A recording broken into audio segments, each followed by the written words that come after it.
Oman আরব উপদ্বীপের দক্ষিণ পূর্ব কোণায় অবস্থিত রাষ্ট্র। ওমানের পশ্চিমে ইয়েমেন, সৌদি আরব এবং সংযুক্ত আরব আমিরাত, পূর্বে আরব সাগর, উত্তরে ওমান উপসাগর। মাশাকাত ওমানের রাজধানী ও বৃহত্তম নগর। 1000 বছর পূর্বে ওমান ছিল সমুদ্র বেষ্টিত দেশ। এদেশের ছেলেরা সাধারণত সাদা জুব্বা পরে, মেয়েরা পোশাকের সঙ্গে হিজাব পরে। বাংলাদেশের শ্রম শক্তির একটি বড় বাজার ওমান। বর্তমানে ওমানে প্রায় 6 লাখ বাংলাদেশি কর্মী রয়েছেন। প্রিয় দর্শক, ধনী দেশ এবং বাংলাদেশের শ্রম শক্তির একটি বড় বাজার ওমানের সমস্ত তথ্য নিয়েই আমাদের আজকের অন্তরালের আয়োজন। সঙ্গে থাকুন শেষ পর্যন্ত।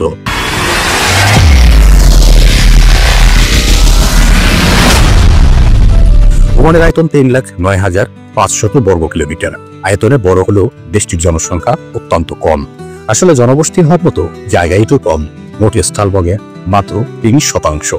ওমানের জনসংখ্যা 29,03,165 জন, যাদের গড় আয়ু 71 বছর। ওমানের রাজধানী ও বৃহত্তম নগরী বা বসতি মাশকাট। সরকারি ভাষা আরবি, রাষ্ট্রধর্ম ইবাদি ইসলাম। এখানে চলে পূর্ণ রাজতন্ত্র। ওমানের সুলতান হলেন একাধারে রাষ্ট্রের প্রধান ও সরকারের প্রধান। সুলতানেরা বংশানুক্রমে ক্ষমতায় আসেন। ওমানের বর্তমান সুলতানের নাম হাইতাম বিন তারিক আল সাইদ। তিনি 2020 সালের 11 জানুয়ারি সুলতান কাবুস বিন সাইদের মৃত্যুর পর সিংহাসনে আরোহণ করেন। ওমানের মুদ্রার নাম ওমানিয়া রিয়াল। এখানে শিক্ষার হার 68%।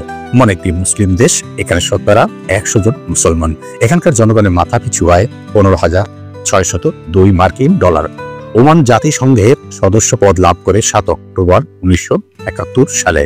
ওমানের শতকরা 80 ভাগেরও বেশি এলাকা মরুভূমি, 15% পর্বত এবং মাত্র 3% উপকূলীয় সমভূমি। পৃথিবীর দ্বিতীয় বৃহত্তম গুহা মজলিস আল-জিন এখানে অবস্থিত। সারা বছর খুব গরম পড়ে এবং আবহাওয়া খুব শুকনো, তবে সমুদ্র তীরের জলবায়ু আর্দ্র। শতকরা 50% লোক রাজধানী মাশকাট ও বাটিনা শহরে বসবাস করে। দেশের শতকরা 1 ভাগেরও কম জায়গা কৃষিকাজের উপযোগী। এর বেশিরভাগই খেজুর বাগান। খেজুর ছাড়াও টমেটো, তরমুজ এবং কলার চাষ হয় এখানে। দেশের ভিতরে কোনো নদী বা খাল নেই। অনেককাল আগে মানুষ সেচের জন্য খাল তৈরি করেছিল। এখন সেখান থেকে পানির ব্যবস্থা করা হয়। একদমই উন্নত ও প্রত্যন্ত অঞ্চল থেকে ওমান বর্তমানে একটি আধুনিক ও সমৃদ্ধশীল দেশে পরিণত হয়েছে। এর শিল্প, সংস্কৃতি, প্রাকৃতিক পরিবেশ সহ অন্যান্য উল্লেখযোগ্য দিকগুলোর জন্য পুরো বিশ্বের কাছে ওমান একটি পরিচিত দেশ হতে পেরেছে। ওমানের অর্থনীতি মূলত তেল নির্ভর। বিশ্বের তেল রপ্তানিকারক দেশগুলোর মধ্যে ওমান অন্যতম। দেশীয় শ্রমিকদের কর্মসংস্থানের ব্যবস্থা করেও দেশটি বিভিন্ন অভিবাসীদের কাছে বৃহৎ ক্ষেত্র সৃষ্টি করতে সক্ষম হয়েছে। 1964 সালে ওমানের বুকে তেলের সন্ধান মেলার পর থেকে দেশটির অর্থনৈতিক উন্নতি ঘটতে থাকে। বর্তমানে ওমানের নাগরিকদের জীবনযাত্রার মান বেশ উন্নত এবং সমৃদ্ধ। এছাড়াও প্রাকৃতিক গ্যাস ও অন্যান্য খনিজ সম্পদেরও কিছু মজুত রয়েছে দেশটিতে। উপকূলীয় অঞ্চলে মৎস্য সম্পদের ব্যাপক উন্নতি লক্ষ্য করা যায়। কৃষি, পরিবহন, পর্যটন, চিকিৎসা ও শিক্ষা ক্ষেত্রেও দেশটির অর্থনৈতিক খাত অনেকটা নির্ভরশীল। বিশ্ববাজারে ওমান উন্নত অর্থনৈতিকভাবে সমৃদ্ধ একটি দেশ হিসেবে পরিচিত। ওমানে বহু বিদেশিদের বসবাস। এখানকার মোট জনসংখ্যার প্রায় 7 লক্ষ লোক ওমানের নাগরিক নন, মূলত ভারত, পাকিস্তান, ইরান থেকে আগত বিদেশি কর্মী। ওমান মধ্যপ্রাচ্যে সবচেয়ে বেশি বৈচিত্র্যপূর্ণ পরিবেশের অধিকারী দেশ। দেশটির নিজেকে একটি সফল সাংস্কৃতিক পর্যটন কেন্দ্র হিসেবে প্রতিষ্ঠিত করতে সক্ষম হয়েছে। ওমানের আকর্ষণীয় পর্যটন স্থলসমূহের মধ্যে রয়েছে মনোমুগ্ধকর প্রকৃতি, সৈকত, প্রাচীন বাজার, দুর্গ, প্রাচীন বসতি এবং জাতিসংঘের ইউনেস্কো স্বীকৃত ঐতিহ্য এলাকাসমূহ। দর্শনার্থীরা ভ্রমণ, পাহাড়ে আরোহণ, কচ্ছপ, ডলফিন ও পাখি দর্শন এবং মরুভূমিতে সাফারি সহ বিভিন্ন আনন্দদায়ক কর্মকাণ্ডে অংশ নিতে পারেন। ইউনেস্কো ওমানের দক্ষিণাঞ্চলে সালাহ নগরী এবং বহু প্রাচীন নিদর্শন স্থল বিশ্ব ঐতিহ্য এলাকা হিসাবে তালিকাভুক্ত করেছে। ওমানের লোকেরা খুব অতিথি পরায়ণ। অতিথিকে খেজুর, এলাচ দিয়ে তৈরি কফি এবং অন্যান্য ফল দিয়ে তা আপ্যায়ন করে থাকে। নানা রকম ঝাল মাংস ওমানের লোকদের প্রিয়। তাদের প্রতিদিনের খাবারের তালিকায় মুরগি, মাছ আর খাসির মাংস থাকবেই। এছাড়া বিশেষ পছন্দের পানীয় হচ্ছে লাবান। লাবান হলো এলাচের গন্ধওয়ালা এক ধরনের লবণাক্ত ঘোল। ঈদের সময় তারা নানা রকমের হালুয়া রান্না করে থাকে। 1650 সালে ওমান পর্তুগাল থেকে স্বাধীন হয়। তবে সুলতান কাবুসের ক্ষমতা আসার পর থেকে, অর্থাৎ 1970 সাল থেকে ওমানের স্বাধীনতা দিবস হিসাব করা হয়। সেই সময় থেকেই নৌপথে ভারতীয় মশলা ব্যবসার আদর্শ পথ ছিল ওমানের উপকূলীয় বন্দর। ওমানের সূচনা লগ্ন থেকে মরুভূমির আদিবাসী আর উপকূলের অধিবাসীদের মধ্যে কিছু পার্থক্য লক্ষণীয় ছিল। মরুভূমির আদিবাসীদের প্রধান খাদ্য ছিল খেজুর, উটের দুধ। অন্যদিকে সমুদ্র উপকূলবাসীর এসব খাবারের পাশাপাশি ছিল সামুদ্রিক মাছ ও বিভিন্ন শাকসবজি। ভারত মহাসাগর ও পার্সিয়ান গালফের সাথে বাণিজ্য শুরু হতে উপকূলবাসী আর মরুবাসীদের সাথে পার্থক্যের মাত্রাটা আরো বেড়ে যায়। অন্য সংস্কৃতির সাথে মরুবাসীদের খুব একটা যোগাযোগ ছিল না বললেই চলে। অন্যদিকে উপকূলবাসীদের সাথে বিভিন্ন সাংস্কৃতিক যোগাযোগ ছিল নিত্য নৈমিত্তিক ঘটনা। এই মরুবাসীরাই বর্তমানে ওমানে বেদু নামে পরিচিত। অনেকে এদের জেওয়ালি নামেও ডাকে। জেওয়ালি অর্থ পাহাড়। অধিকাংশ বেদুদের পাহাড়ে অবস্থানের কারণে এর নামকরণ। বর্তমানে জেওয়ালিদের প্রধান জীবিকা উট, ছাগল, ভেড়া ও মেষ পালন। ওমানে আরবির পরে দ্বিতীয় বৃহত্তম ভাষা হচ্ছে জেওয়ালি। জেওয়ালিরা অন্য সংস্কৃতি থেকে বিচ্ছিন্ন থাকার কারণে হয়তো এদের মাঝে সহনশীলতা কম। অন্যান্য ওমানিদের তুলনায় এরা উগ্র ও বুনো মেজাজের। তবে তা শুধু ওদের আচরণই, পোশাকে আশাকে এরা বেশ রক্ষণশীল। জেওয়ালি মহিলারা বোরকার সাথে কিম্ভূত আকারের একটি মুখোশ পরে, যাতে করে ঠোঁটের উপরে গোপের মতো প্লাস্টিকের কাজ আর চোখের উপর আলাদিনের জিনের মতো ইয়া মোটা প্লাস্টিকের কাজ দেখলে ভয় হয়। এটা বোধহয় পুরুষরা যাতে আকর্ষিত না হয় সেজন্যই করে থাকে। শিক্ষা দীক্ষায়ও জেওয়ালিরা অন্যান্য ওমানিদের তুলনায় বেশ পিছিয়ে। আদি ও ভৌতিক জাদুমন্ত্রে এদের প্রবল বিশ্বাস। মজার ব্যাপার হচ্ছে, সাধারণত অনেক ওমানি মনে করেন জেওয়ালিদের অনেকই তথ্য মন্ত্র বিদ্যা জানা আছে। ওমানে কিছু এলাকা আছে যেখানে রাতে ওমানিরা গাড়ি চালাতেও ভয় পায়। কথিত আছে জাদু দিয়ে নাকি অনেকেই এখানে ছাগল বা মেষ বানিয়ে ফেলা হয়েছে। সরকার নাকি শক্ত হাতে এই জাদুকরদের নিয়ন্ত্রণ করছে। তবে মনে করা হচ্ছে এরা আরবীয় রজনীর গল্পে বিশ্বাসী। এতে বাস্তবতার সিটে ফোটাও নেই কোথাও। ওমানের পুরুষরা সাধারণত নিজেদের কাঁধ থেকে গোড়ালি পর্যন্ত দীর্ঘ হাতা দিয়ে এক প্রকার জামা পরিধান করে থাকে। ডিশ ডর্সা বা বাংলায় আমরা জুব্বা বলে থাকি। নারীদের সাধারণত সকলে মাথা থেকে পায়ের গোড়ালি পর্যন্ত সকল অঙ্গ ঢাকা বা কালো কাপড়ের আবাইয়া বা যাকে আমরা বোরকা বলে ডাকি সেটা পরিধান করে থাকে। সমুদ্রগামী দেশ হওয়ায় ওমানের একটি গুরুত্বপূর্ণ প্রতীক হলো ধাও, যেটাকে পালতোলা নৌকা বলা হয়ে থাকে। এই নৌবহরগুলো শত শত বছর পূর্বে আরব উপদ্বীপ, ভারত এবং পূর্ব আফ্রিকা বরাবর ব্যবসায়ের উদ্দেশ্যে ব্যবহৃত হয়ে আসছে। প্রকৃতপক্ষে ওমানি ধাও প্রাচীনতম ব্যবহারের বিষয়টি 8ম শতাব্দীতে চীন পৌঁছেছিল।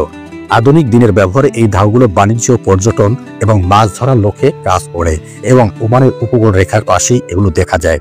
এখানে প্রাপ্তবয়স্কদের সাক্ষরতার হার 2010 সালে ছিল 86.9%। 1970 সালের আগে দেশে 3টি মাত্র স্কুল, তাতে 1000 জনের মতো ছাত্র ছিল। সুলতান কাবুস এর সময় থেকে শিক্ষার বিস্তার ঘটতে থাকে। বর্তমানে 1000টি স্কুল এবং সেগুলোতে প্রায় 6,50,000 জন ছাত্রছাত্রী আছে। ওমানের প্রথম বিশ্ববিদ্যালয় সুলতান কাবুস বিশ্ববিদ্যালয় 1986 সালে প্রতিষ্ঠিত হয়। ওমানের বিবাহের ধরন মূলত ইসলামিক আইন দ্বারা প্রভাবিত। এখানে পুরুষরা সর্বোচ্চ 4টি পর্যন্ত বিবাহ করতে পারে, তবে স্ত্রীদের সাথে সমান আচরণ করা আবশ্যক। এছাড়াও অমুসলিমদের জন্য নাগরিক বিবাহ এবং আন্তঃধর্মীয় বিবাহের সুযোগ রয়েছে, যেখানে উভয় পক্ষের সম্মতি এবং প্রয়োজনীয় আইনি প্রক্রিয়া অনুসরণ করা হয়ে থাকে। ওমানে প্রবাসীরা সাধারণত ভালো আছেন এবং দেশটিতে একটি নিরাপদ ও বন্ধুত্বপূর্ণ পরিবেশ উপভোগ করেন। ওমান উপসাগরীয় অঞ্চলের অন্যতম নিরাপদ দেশ হিসেবে পরিচিত এবং এখানে অপরাধের হারও খুব কম। প্রবাসীরা সাধারণত এখানে কাজের সুযোগ, কম কর এবং উন্নত জীবনযাত্রার সুযোগ পান।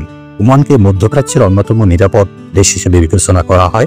এখানে অপরাধের হার খুবই কম এবং প্রবাসীরা রাতেও নিরাপদে চলতে পারে। ওমানে প্রবাসীদের বেতন সাধারণত মাসিক 800 থেকে 3000 ওমানি রিয়াল পর্যন্ত হয়ে থাকে, যা কাজের অভিজ্ঞতা ও শিল্পের উপর নির্ভর করে। মোট কথা, ওমান প্রবাসীদের জন্য একটি শান্তিপূর্ণ, নিরাপদ এবং সুযোগ সুবিধা সম্পন্ন দেশ হিসেবে পরিচিত।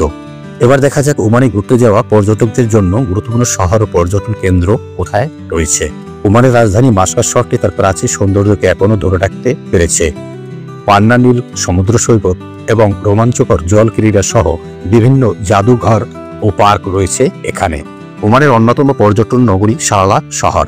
বর্ষার সময় পাহাড়ি প্রকৃতি ও ঝর্ণার এক অনবদ্য সৌন্দর্যে মেতে ওঠে শহরটি। এখানে আছে বেশ ঐতিহ্যবাহী স্থাপত্য, প্রাচীন মসজিদ ও বিশাল সংগ্রহের জাদুঘর। আরও উপভোগ করা যাবে সমুদ্র সৈকতের চমৎকার দৃশ্য। ওমানের দ্বিতীয় বৃহত্তম পর্যটন এলাকা নিজ ওয়া পর্যটন নগরী। এটি একটি বৈচিত্র্যময় শহর যেখানে অনেক ঐতিহাসিক নিদর্শন এবং কৃষি আকর্ষণ রয়েছে। বিভিন্ন ধরনের বাগান ও গাছপালায় ঘেরা এই শহরটিতে পর্যবেক্ষণ করার জন্য আছে নিজ ওয়া দুর্গ, জেবেল আখদার সহ আরো অসংখ্য পর্যটন কেন্দ্র। ওয়াদি দরবাত হলো একটি চমৎকার সবুজ উপত্যকা, যার আশেপাশে রয়েছে পাহাড়, ছোট ছোট পাহাড়ি গুহা। পর্যটকেরা এই গুহায় উঠতে পারে। প্রকৃতি প্রেমীদের জন্য ওয়াদি দরবাত একটি সৌন্দর্য নৈসর্গিক স্থান। চারপাশে মনোরম পাহাড়ের সাথে উপভোগ করতে পারবেন একটি জল পর্বতের নৈসর্গিক সৌন্দর্য। ওমানের চাকচিক্যময় শহর দেখতে চাইলে চলে যেতে হবে সোহার পর্যটন এরিয়ায়। এখানে পাবেন বিশাল মল এবং আকাশচুম্বী ভবন। এছাড়াও এখানে উপভোগ করতে পারবেন চমৎকার মরুভূমির সৌন্দর্য, ঘোড়ার দৌড় দেখা, উটের পিঠে ওঠা এবং ঐতিহ্যবাহী হস্তশিল্পের কেনাকাটা করা। মুসান্ডাম একটি ওমানি উপদ্বীপ, যা রুক্ষ পাহাড় এবং ফেরুজা জলাশয়ের দিয়ে বেষ্টিত। পৃথিবীর সবথেকে গুরুত্বপূর্ণ এবং ব্যস্ততম জলপথ হরমুজ প্রণালী এই শহরই অবস্থিত। ইউনেস্কো ওয়ার্ল্ড হেরিটেজ সাইট হিসেবে ঘোষিত ওমানের প্রথম শহর বাহলা।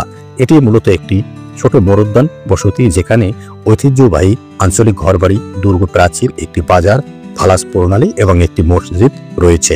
তবে শহরটি এত বেশি জনপ্রিয়তা পেয়েছে বাহলা দুর্গের জন্য। ওমানের একটি পুরাতন শহর খাসাব। এই অঞ্চলের বেশিরভাগ বাড়িঘরই বেশ পুরনো এবং পরিত্যক্ত, তবে এখানকার বসবাসকারী বাসিন্দারা খুবই আন্তরিক। খাসাব শহরে উপভোগ করার জন্য আছে জেবেল হারিম পর্বত, বালুকাময় সৈকত, সুন্দর প্রবাল এবং পর্তুগিজ দুর্গের বাড়ি। এই ছিল ওমানের জানা অজানা কিছু বিষয় নিয়ে আমাদের আজকের আয়োজন। ভিডিওটি কেমন লাগলো এবং আপনাদের কোনো মতামত থাকলে তা অবশ্যই কমেন্ট করে জানাতে ভুলবেন না। আর সেই সাথে লাইক, শেয়ার এবং অবশ্যই আমাদের এই চ্যানেলটি সাবস্ক্রাইব করে রাখুন।